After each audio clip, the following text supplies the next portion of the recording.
ओम शांति। आज 7 अगस्त 2021 की साकार मुरली। आज बाबा ने कहा, मीठे बच्चे, सबको यही पैगाम दो कि देह सहित देह के सब धर्मों को भूल अपने को आत्मा समझो तो सब दुख दूर हो जाएंगे। प्रश्न, तुम बच्चों को किस बात में फॉलो फादर करना है? उत्तर, जैसे इस ब्रह्मा ने अपना सब कुछ ईश्वर अर्पण कर दिया, पूरा ट्रस्टी बना, ऐसे ट्रस्टी बनकर रहो। कभी भी उल्टा सुल्टा खर्चा कर पाप आत्मा को नहीं देना। अपना सब कुछ ईश्वरीय सेवा में लगाओ, पूरा ट्रस्टी बनो। बाप की श्रीमत पर चलते रहो। बाप देखते हैं कौन बच्चा कितना श्रीमत पर चलता है। गीत है तो प्यार का सागर है। ओम शांति। बच्चों ने गीत सुना। कहते हैं, बाबा हम कहाँ से आए, कब आए, फिर वापस जाने की राह कैसे भूले। ये ड्रामा कानों में समझा दीजिए। हम कौन है, कहाँ से आए, फिर कहाँ चले गए। एक ज्ञान की बूंद तो दे दो, क्योंकि ज्ञान सागर है ना। अभी बच्चे जानते हैं हम आत्माएं कहाँ की रहने वाली है। फिर बाप को और अपने स्वर को कैसे भूले और कैसे आकर यहाँ दुखी हुए। यह राज कानों में सुनाओ। अब बाप ज्ञान का सागर भी है, पवित्रता का सागर भी है, प्रेम का सागर भी है, शांति का, सुख और संपत्ति का सागर भी है। अभी बेहद बाप द्वारा यह सब बातें समझते हैं। आदि में कहाँ से आए, फिर मध्य में क्या हुआ, जो हम रास्ता भूल दुखी हुए। फिर अब बाप भी कहते हैं, बाबा हमको रास्ता बताओ, हम अपने सुख धाम शांति धाम में जाए। बाप ही बैठ बतलाते हैं, तुम आदि में कौन थे, फिर मध्य में क्या हुआ, भक्ति मार्ग कैसे शुरू हुआ, अंत में क्या हुआ। यह आदि मध्य अंत का राज अब बुद्धि में बैठा है। यह ड्रामा है ना, यह मनुष्यों को जरूर जानना है, क्योंकि एक्टर्स है। जानते हैं हम आत्माएं निराकारी शांति धाम से आती है। यहाँ टॉकी धाम में मूल वतन, सूक्ष्म वतन, फिर यह है स्थूल वतन। फिर मूल वतन से आत्माएं आती है टॉकी धाम में, शरीर धारण कर पाठ बजाने। आत्मा का निवास स्थान शांति धाम है। यह बातें दुनिया में कोई भी नहीं जानते हैं। अभी समझा रहे हैं, ज्ञान सागर कहा जाता है पारलौकिक परमपिता परमात्मा को। मनुष्य को नहीं कह सकते। यह महिमा सिर्फ एक बाप की गाई जाती है, जिसको और कोई नहीं जानते। अभी विनाश का समय है। गाया हुआ है, विनाश काले विपरीत बुद्धि यूरोपवासी। अभी बाप ने तुम्हारा बुद्धि योग अपने साथ लगाया है कि मामेकम याद करो। मैं मुसलमान हूँ, हिंदू हूँ, बौद्धि हूँ, यह सब देह के धर्म है। आत्मा तो आत्मा ही है। बाप समझाते हैं, देह के सब धर्म छोड़ अपने को आत्मा समझ मुझ बाप को याद करेंगे तो पति से पावन बन जाएंगे। बाप कहते हैं, इस देह को भी भूलो। ये सब के लिए बाप का पैगाम है। देह सहित देह के जो संबंध है सबको भूलो। मैं आत्मा हूँ, हम सब ब्रदर्स का बाप एक है। ये ब्रह्मा भी कहेंगे हम आत्मा हैं, तो सब भाई भाई हो गए। इस समय सब भाई भाई पति दुखी है। सब काम चिता पर चढ़ भस्म हो पड़े हैं। जब द्वापर के आदि में रावण राज्य शुरू होता है तो फिर तुम वाम मार्ग में जाते हो। तब तो ही फिर अधर्म शुरू होते हैं।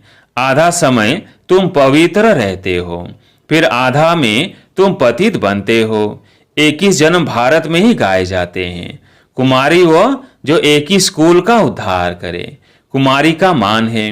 तुम भारत का तो क्या, सारी दुनिया का उद्धार कर रहे हो। तुम जानते हो हम सब आत्माएं शिव बाबा के बच्चे हैं, तो कुमार ही ठहरे। भाई बहन तब होते हैं जब प्रजापिता ब्रह्मा की औलाद बनते हैं। यह तुम बच्चों को ज्ञान है।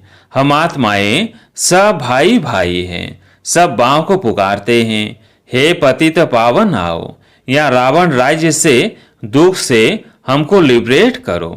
फिर हमारा गाइड बन हमको वापस ले चलो, हमारे दुख हरो और सुख दो।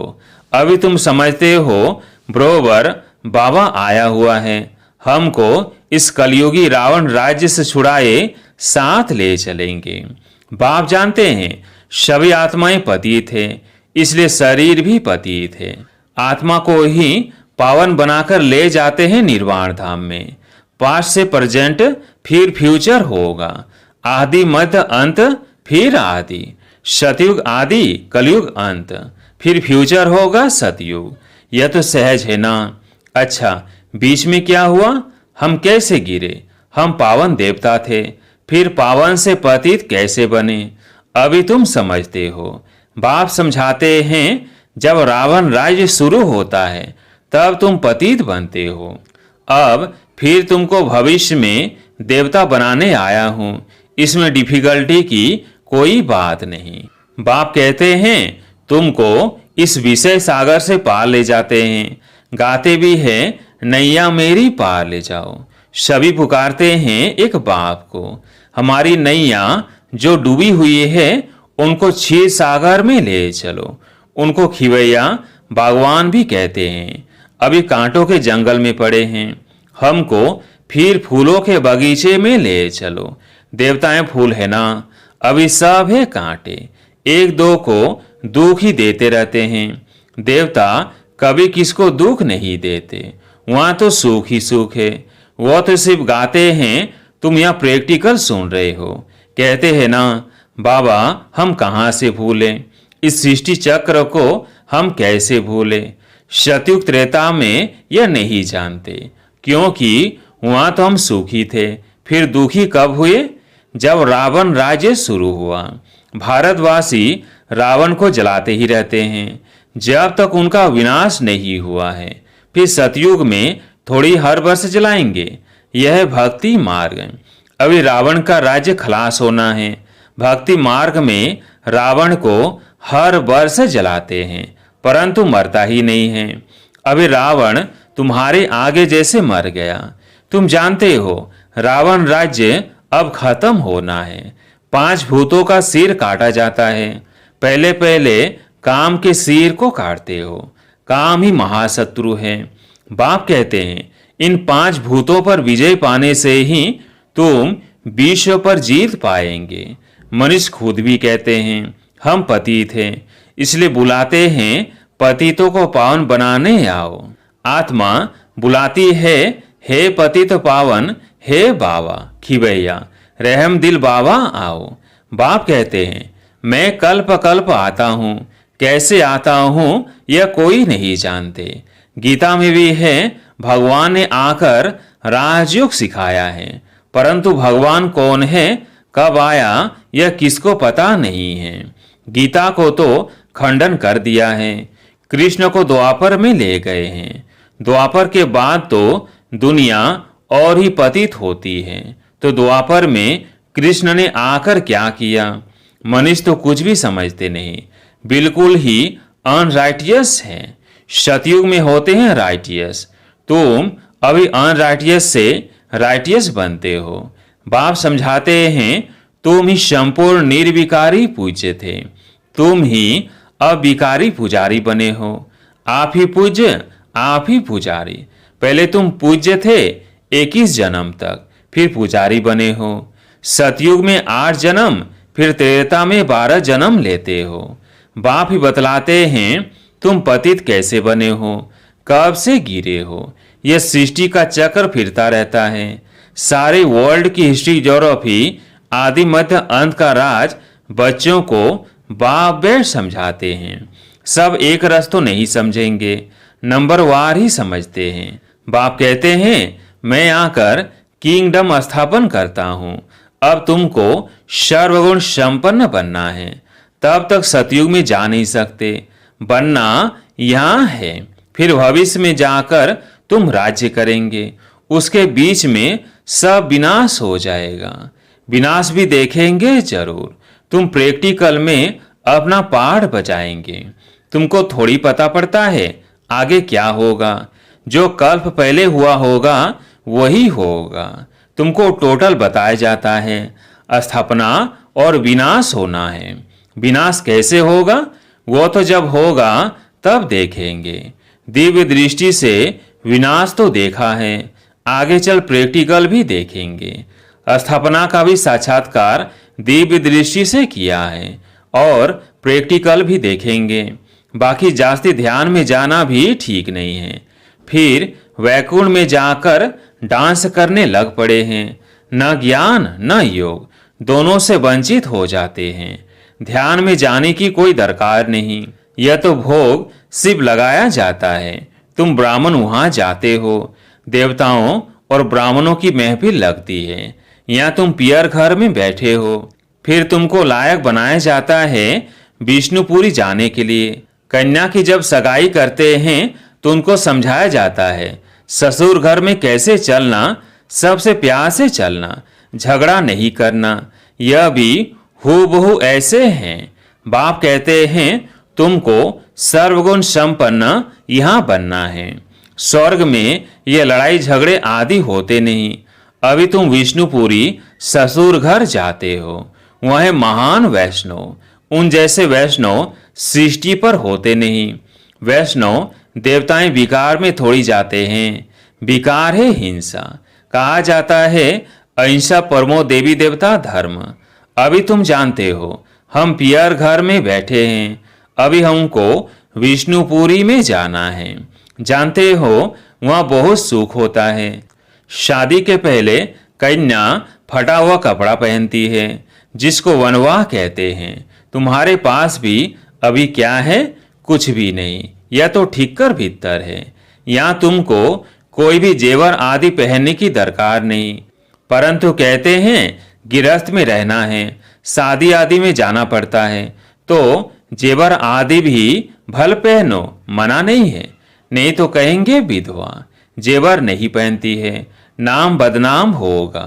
तब बाबा कहते हैं नाम बदनाम नहीं करना है, कुछ भी पहनो, अपने को आत्मा समझ बाप को याद करो। जाओ भल कहाँ भी, यह मंत्र याद रखो। यह परीक्षा लो, हम याद में रहते हैं। यहाँ हम जाते हैं बाबा के डायरेक्शन से, उनके साथ भी तोड़ निभाना है, परंतु हाथ काटे दिल याडे तो समझेंगे यह मजबूत है। जेवर आदि पहन शादी पर भल जाओ, इकट्ठे रहो, लेकिन महावीर बनना है। सन्यासियों का भी दिखाते हैं ना, गुरु ने वैसा पास दिया, सर्व के पास भेज दिया।